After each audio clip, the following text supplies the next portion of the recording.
Hello friends, welcome to our channel.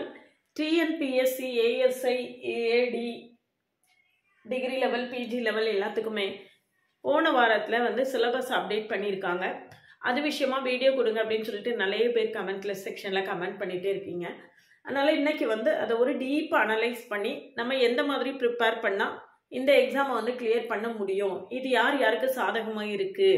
யாருக்கு இது problem, யாருக்கு வந்து இது கம்ஃபர்டபுளா இருக்கும் அப்படிங்கறது விஷயமா டீடைலா சொல்ல போறேன். அதுக்கு முன்னால நீங்க சேனலுக்கு நியூ வரீங்கன்னா சப்ஸ்கிரைப் பண்ணிக்கோங்க, உங்க ஃப்ரெண்ட்ஸ்க்கு ஷேர் பண்ணுங்க. ஒரு டெலிகிராம் குரூப்போட லிங்க் கொடுத்திருக்கேன், அதுல ஜாயின் பண்ணிக்கோங்க. என்னோட OVM ஆப்பை டவுன்லோட் பண்ணிக்கோங்க. அதுல previous year question prescribed book எல்லாமே கொடுத்திருக்கேன். நீங்க எல்லாமே ஃப்ரீயா டவுன்லோட் பண்ணிக்கலாம். எல்லாமே நீங்க ஃப்ரீயா எல்லா இதுமே இது இந்த எக்ஸாம்க்கு தேவையான புக்ஸ் கூட அதுல இருக்கு. எல்லாமே நீங்க ஃப்ரீயா டவுன்லோட் பண்ணிக்கலாம். என்னோட வாட்ஸ்அப் சேனல்ல ஆட் ஆயிக்கோங்க, இன்ஸ்டா அக்கவுண்ட்டை ஃபாலோ பண்ணுங்க. நம்ம கூட கண்டினியூஸா டிராவல் பண்ணிட்டே இருந்தீங்கன்னா உங்களுக்கு இந்த எக்ஸாம்ஸ் எல்லாம் கிளியர் பண்றதுக்கு ரொம்பவே நம்ம சேனல் ஹெல்ப்ஃபுல்லா இருக்கும். இதுல பாத்தீங்கன்னா இது வரைக்கும் இந்த TNPSC, ASI, AD, BHS இந்த எக்ஸாம்ஸுக்கு பாத்தீங்க அப்படின்னா மேத்ஸுக்கு தனியா, ஸ்டாட்டிஸ்டிக்ஸ் தனியா, எக்கனாமிக்ஸ் தனியா அப்படி சிலபஸ் தனித்தனியா கொடுத்து தனித்தனியா எக்ஸாம் எழுதினாங்க. ஒரே போஸ்ட்டுக்கு 3 விதமான சிலபஸ், 3 விதமான கிராஜுவேட்ஸ் எக்ஸாம் எழுதினாங்க. அப்படி இருக்கும்போது எக்கனாமிக்ஸ் ஆட்களுக்கு நிறைய வாய்ப்புகள் அதிகம், ஸ்டாட்டிஸ்டிக்ஸ் ஆட்களுக்கு வாய்ப்புகள் அதிகம், மேத்ஸுக்கு கஷ்டம், அப்படியெல்லாம் நிறைய கான்ட்ரவர்சிஸ் போய்கிட்டே இருந்துச்சு. அது எல்லாத்துக்கும் ஒரு முடிவு வரணும் அப்படிங்கிறதுக்காக 10 யூனிட்லையுமே நம்மளுக்கு மேத்ஸ், ஸ்டாட்டிஸ்டிக்ஸ், எக்கனாமிக்ஸ் எல்லாத்தையும் சேர்த்து கம்பைண்டா கொடுத்துட்டாங்க. இனிமே ஏதாவது ஒன்று படிச்சு மட்டும் பரீட்சை எழுத முடியுமா அப்படின்னு கேட்டா முடியாது. நிச்சயமாக ஏதாவது 2 சப்ஜெக்டாவது கட்டாயமா படிக்கணும் அப்படிங்கிற மாதிரி நம்மளுடைய சிலபஸை ஃப்ரேம் பண்ணியிருக்காங்க. இது வந்து நம்மளுக்கு ரொம்ப இது யாருக்கு சாதகமா இருக்கும் அப்படிங்கிறத சிலபஸை நல்லா அனலைஸ் பண்ணிட்டு நம்ம பார்த்தோம்னா நான் சொல்லாமலே உங்களுக்கே புரியும் யாருக்கு இது சாதகமா இருக்கும் அப்படின்னு சொல்லிட்டு. இதுக்கு முன்னால பாத்தீங்கன்னா நிறைய எக்கனாமிக்ஸ் படிச்சவங்க எல்லாம் ரொம்ப ஈஸியா தியரி பார்த்து படிச்சுட்டு நிறைய போஸ்டிங்ல போய் இருந்துட்டாங்க. மேத்ஸ் படிச்சிருந்தாலும் ஸ்டாட்டிஸ்டிக்ஸை செலக்ட் பண்ணி எழுதினாங்க, அதனால அவங்க கம்ஃபர்டபுளா போயிட்டாங்க. மேத்ஸ் செலக்ட் பண்ணவங்க மட்டும் கஷ்டப்பட்டாங்க. இந்த மாதிரி நிறைய கான்ட்ரவர்சிஸ் இருந்தது.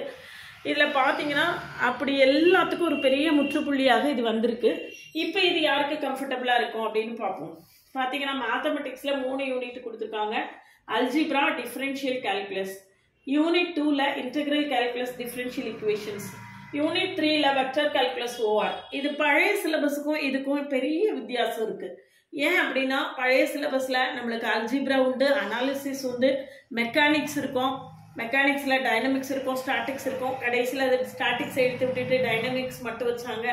இந்த மாதிரி நிறைய ப்ராப்ளம்ஸ் இருந்தது. இப்போ பார்த்தீங்கன்னா ஃபுல்லாகவே ப்ராப்ளம்ஸ் ஓரியன்டாக தான் இருக்கு. இப்போ தியரி கொஸ்டின்ஸே வர்றதுக்கு சான்சஸ் ரொம்ப கம்மி. Algebra, differential calculus. அல்ஜிப்ரா வந்து நம்மளுக்கு கிளாசிக்கல் அல்ஜிப்ரா, இந்த தியரி ஆஃப் ஈக்குவேஷன்ஸ் அதெல்லாம் இருக்கும். டிஃபரன்ஷியல் கால்குலஸ் இருக்கு. அப்போ இதில் ஃபர்ஸ்ட் யூனிட்ல அப்படின்னு பார்த்தோம்னா நம்மளுக்கு ட்ரிக்னாமெட்ரி எல்லாம் இல்லை, அப்புறம் நம்பர் தியரி இல்லை, எல்லாமே இல்லை. அதே மாதிரி செகண்ட் யூனிட்ல பார்த்தோம்னா நம்மளுக்கு இன்டெகிரல் கால்குலஸ் இருக்கு, டிஃபரன்ஷியல் ஈக்குவேஷன்ஸ் இருக்கு. இது ரெண்டுமே முன்னால பழைய சிலபஸ்ல என்ன இருந்ததோ அதே தான் இருக்கு. புதுசா படிக்கிற மாதிரி எதுவுமே இல்லை, எல்லாமே பழைய சிலபஸ்ல உள்ளதுதான். நிறைய கட் பண்ணியிருக்காங்க, கொஞ்சம் கூட எதுவுமே புதுசா இல்லை. அடுத்து வெக்டர் கால்குலஸ்லயும் அதே மாதிரி தான், நம்ம முன்னால உள்ள சிலபஸ்ல என்ன படிச்சோமோ அதே தான் இருக்கு. ORலாம் பழைய சிலபஸை விட கம்மியா தான் இருக்குன்னே சொல்லலாம். அப்போ இதுல பாத்தீங்கன்னா பழைய சிலபஸ்ல இருந்து நம்மளுக்கு நிறைய கட் ஆஃப் பண்ணியிருக்காங்க. அதுல எஸ்பெஷலி அல்ஜிப்ரா, அனாலிசிஸ் ரொம்ப முக்கியமா, அடுத்தது மெக்கானிக்ஸ், இது எல்லாமே நம்மளுக்கு இப்ப இல்லை. ஸ்டாட்டிஸ்டிக்ஸை பொறுத்த வரைக்கும் descriptive statistics, fitting of equations. Unit 5ல probability and statistical inference. Unit 6ல time series, index number, statistical computing using Excel. அவ்வளவுதான் சிலபஸ்ல இருக்கு. இதுல எப்படி நம்மளுக்கு மேத்ஸ்ல சிலபஸை கம்மி பண்ணியிருக்காங்களோ அதே மாதிரி எக்கனாமிக்ஸ்லயும் ஸ்டாட்டிஸ்டிக்ஸ்லயும் சிலபஸை குறைச்சிருக்காங்க. இதுல யூனிட் 1ல அல்ஜிப்ரா, டிஃபரன்ஷியல் கால்குலஸ்ல 20 கொஸ்டின்ஸ் வரும். அப்ப அல்ஜிப்ரால 10 கொஸ்டின்ஸும், டிஃபரன்ஷியல் கால்குலஸ்ல 10 கொஸ்டின்ஸும் இருக்கும். அதே மாதிரி தான் இங்கேயும் இன்டெகிரல் கால்குலஸ்ல ஒரு 10 கொஸ்டின்ஸும், டிஃபரன்ஷியல் ஈக்குவேஷன்ஸ்ல 10 கொஸ்டின்ஸும் இருக்கும். வெக்டர் கால்குலஸ், OR இதுல 12+13 அல்லது 13+12 அந்த மாதிரி கொஸ்டின்ஸ் இருக்கும். டோட்டலா மேத்தமெட்டிக்ஸ்ல இருந்து நம்மளுக்கு 65 கொஸ்டின்ஸ் கேட்கறாங்க. ஸ்டாட்டிஸ்டிக்ஸ்லேருந்து அதே மாதிரி 65 கொஸ்டின்ஸ் கேட்குறாங்க. இதில் 3 யூனிட், இதில் 3 யூனிட். இதுலேயும் இது எல்லாமே இது எல்லாத்துக்குமே நம்மளுக்கு வந்து ஆறுமுகம் அண்ட் ஐசக் புக்கும், அப்புறம் வெக்டர் கால்குலஸ், இது இல்லை algebra, differential calculus, integral calculus, differential equation, vector calculus, இது எல்லாம் OR, இது எல்லாத்துக்குமே நம்மளுக்கு ஆர்மோ சார் புக்கு அவைலபிளாக இருக்கும். இது எல்லாமே நீங்கள் ஆர்மோ சார் புக்கு படித்தாலே உங்களுக்கு மோர் தென் எனஃபாக இருக்கும். இதில் ஸ்டாட்டிஸ்டிக்ஸை பொறுத்த வரைக்கும் SC குப்தா, VK கபூர் அது மட்டும் படித்தாலே உங்களுக்கு மோர் தென் எனஃப். அது மட்டும்தான். இதில் பார்த்தீங்கன்னா நம்ம 10th யூனிட்ல ஸ்டாட்டிஸ்டிக்ஸ்னு ஒன்று பழைய சிலபஸில் படிச்சிருப்போம். அதில் உள்ளது தான் மேக்ஸிமம் இருக்கும் இதில். அதனால் நீங்கள் ஏற்கனவே ஒரு தடவை அட்டென்ட் பண்ணியிருக்கீங்கன்னா 2வது அட்டென்ட் பண்ணும்போது உங்களுக்கு ரொம்பவே ஈஸியாக தான் இருக்கும். அதனால இப்போ மேத்தமெட்டிக்ஸ் கிராஜுவேட்ஸாக இருந்தால் என்னோட அட்வைஸ் என்ன அப்படின்னா, மேத்தமெட்டிக்ஸையும் படிச்சிருங்க, ஸ்டாட்டிஸ்டிக்ஸையும் படிச்சிருங்க. எக்கனாமிக்ஸை ஸ்கிப் பண்ணால் கூட உங்களால் நல்ல ஒரு ஸ்கோர் வாங்க முடியும் அப்படிங்கிறது தான் என்னோட அட்வைஸ். இதில் இன்னொரு விஷயம் என்ன அப்படின்னு பார்த்தீங்கன்னா, மேத்தமெட்டிக்ஸ் கிராஜுவேட்ஸால் மேத்தமெட்டிக்ஸையும் படிக்க முடியும், ஸ்டாட்டிஸ்டிக்ஸையும் படிக்க முடியும், எக்கனாமிக்ஸையும் படிக்க முடியும். இதில் பெரிய பேக்லாக் யாருக்கு அப்படின்னு கேட்டால் எக்கனாமிக்ஸ் கிராஜுவேட்ஸ்க்கு தான். ஏன்னா எக்கனாமிக்ஸ் கிராஜுவேட்ஸால் கனவுல கூட இதெல்லாம் படிக்கவே முடியாது. இதை கூட படிச்சிருவாங்க ஓரளவுக்கு, இதை அவங்களால எக்காரணத்தை கூட படிக்கவே முடியாது. இது ஸ்டாட்டிஸ்டிக்ஸ் கிராஜுவேட்ஸாக இருந்தாலும் அவங்களால இதையும் படிக்க முடியும், இதையும் படிக்க முடியாது. மேத்ஸ் கிராஜுவேட்ஸ் நிச்சயமாக இதையும் ரெண்டையுமே படிக்க முடியும். அப்போ இந்த சிலபஸில் யாருக்கு ரொம்ப லாபம் அப்படின்னு கேட்டிங்கன்னா மேத்தமெட்டிக்ஸ் கிராஜுவேட்ஸ்க்கு தான். மேத்தமெட்டிக்ஸ் கிராஜுவேட்ஸால தான் எல்லாத்தையுமே படிக்க முடியும். எக்கனாமிக்ஸ் தியரி தானே, தியரி கூட ஓரளவுக்கு முக்கியமான தியரி கொஸ்டின்ஸ் எல்லாம் பார்த்துட்டு கூட போய் நல்ல ஸ்கோர் வாங்க முடியும் அப்படின்னு பார்த்தா அது மேத்தமெட்டிக்ஸ் கிராஜுவேட்ஸால் மட்டும்தான் முடியும். அதனால இதில் பெரிய கஷ்டம் யாருக்கு அப்படின்னா, ரொம்ப பெரிய கஷ்டம், பெரிய ட்ராஜடி அப்படின்னா எக்கனாமிக்ஸ் கிராஜுவேட்ஸுக்கு தான்.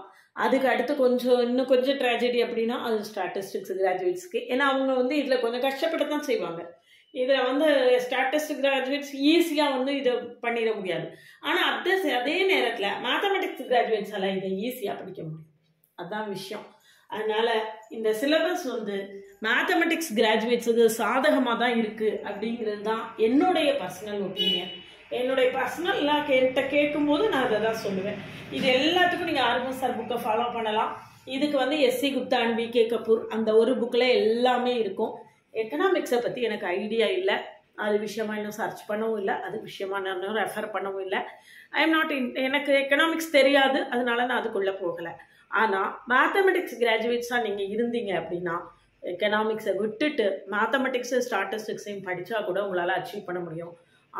ஆனால் கூட என்னுடைய அட்வைஸ் என்னென்னா எக்கனாமிக்ஸையும் படிச்சிருங்க அப்படிங்கிறது தான். ஏன்னா இன்றைக்கி ரொம்ப காம்படிஷன் மிக மிக கடுமையாக இருக்கக்கூடிய காலகட்டத்தில் நம்ம எதையுமே ஒமிட் பண்ணுறதுக்கான வழி கிடையாது. எல்லாத்தையுமே நம்ம என்ன செய்திடணும், படித்து தான் ஆகணும், வேறு வழி இல்லை அப்படிங்கிற நிலைமை. அதனால நீங்கள் இந்த எக்ஸாமுக்கு ப்ரிப்பேர் பண்ண போகிறீங்கன்னா எக்ஸாமை பற்றி ஃபர்தர் அப்டேட்ஸ் எதுவுமே இல்லை, சிலபஸ் மட்டும்தான் சேஞ்ச் பண்ணியிருக்காங்க. அதனால் ஃபர்தராக எக்ஸாமில் நோட்டிஃபிகேஷனோ அல்லது எப்போ எக்ஸாம் இருக்கும் அப்படிங்கிற மாதிரி வந்தாலும் நான் அடுத்த அப்டேட்டை உங்களுக்கு கொடுக்குறேன் கட்டாயமாக. கண்டினியூஸாக நம்ம சேனலை வாட்ச் பண்ணுங்கள். சேனலுக்கு நியூ வந்தீங்கன்னா சப்ஸ்கிரைப் பண்ணிக்கோங்க. உங்கள் ஃப்ரெண்ட்ஸுக்கு எல்லாம் நம்மளுடைய வீடியோவை ஷேர் பண்ணுங்கள். என்னுடைய OVM ஆப்பை டவுன்லோட் பண்ணிக்கோங்க. அதில் நிறைய prescribed SC Gupta VK Kapoor புக்கெல்லாம் அதில் கொடுத்துருக்கேன். ப்ரீவியஸ் இயர் கொஸ்டின்ஸ் நிறைய இருக்குது, எல்லாமே நீங்கள் ஃப்ரீயாக டவுன்லோட் பண்ணிக்கலாம். ஃபர்தராக கிளாரிஃபிகேஷன்ஸ் இருந்தால் மொபைல் நம்பர் கொடுத்துருக்கேன், மெசேஜ் பண்ணுங்கள். கால் பண்ண வேணாம், மெசேஜ் பண்ணுங்கள்.